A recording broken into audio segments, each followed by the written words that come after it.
খারাপ কর্মের ফল সবসময় খারাপই হয়। তুমিও তোমার খারাপ কর্মের ফল অবশ্যই ভোগ করবে।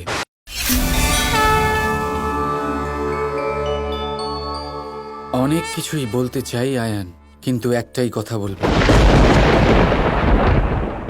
খারাপ কর্মের ফল সবসময় খারাপই হয়। তুমিও তোমার খারাপ কর্মের ফল অবশ্যই ভোগ করবে। কোন কর্মের কথা বলছো কৃষ্ণ? কি করেছি আমি?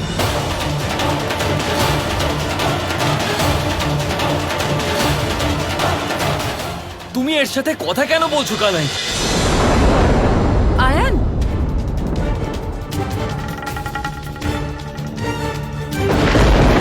তুমি এখানে কি করছো? ওদিকে বিরাট ক্ষতি হয়ে গেছে। চলো এখান থেকে চলো। কি হয়েছে মা? তা জানি না, কিন্তু তাড়াতাড়ি চলো। এসো। চলো।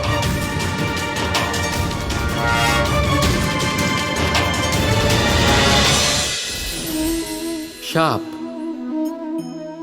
এই শব্দটা শুনলেই মনের মধ্যে এক ধারণা তৈরি হয়। বিষে ভরা, ফোঁস আওয়াজ করা এক ভয়ানক জীব। যদি এই সাপ কারোর বাড়িতে ঢুকে পড়ে, কোলাহল সৃষ্টি হয়ে যায়। লোকে সুরক্ষিত স্থান খুঁজতে থাকে, ভিড় জমা হয়ে যায় সেই সাপের প্রাণ নেওয়ার জন্য। কিন্তু যদি এই সাপ কোনো মন্দিরে দেখতে পাওয়া যায়, তাহলে কি হবে? লোকে সেই সাপের সামনে নিজের মাথা নত করবেন, প্রার্থনা করবেন, হাত জোড় করবেন, দুধ খাওয়াবেন, তাকে শিবের আশীর্বাদ মনে করবেন। তাহলে এই বিষয়ে আপনার মতামত কি? ভাবুন, মানুষগুলো সেই একই ছিল, সাপও সেই একই। তাহলে পরিস্থিতিতে এত তফাৎ কেন? কোথাও সেই সাপের প্রাণ নেওয়া হচ্ছে, আবার কোথাও সেই সাপকে পুজো করা হচ্ছে। তফাতের কারণ হল সংস্পর্শ আর স্থান। যখন সেই সাপ শিবের সংস্পর্শে ছিল, মন্দিরের পবিত্র আবহাওয়াতে ছিল, তখন সে দেবতুল্য হয়ে উঠেছিল।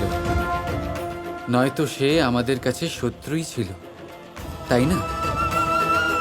তাই নিজের জীবনে সংস্পর্শ আর স্থানের চয়ন খুব ভেবেচিন্তে করুন, কারণ এই সংসার আপনার ব্যক্তিত্বের আন্দাজ আপনার সংস্পর্শ থেকেই করবে।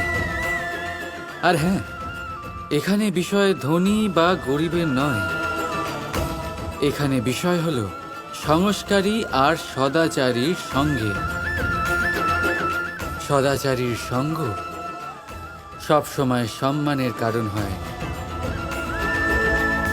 রাধা রাধা।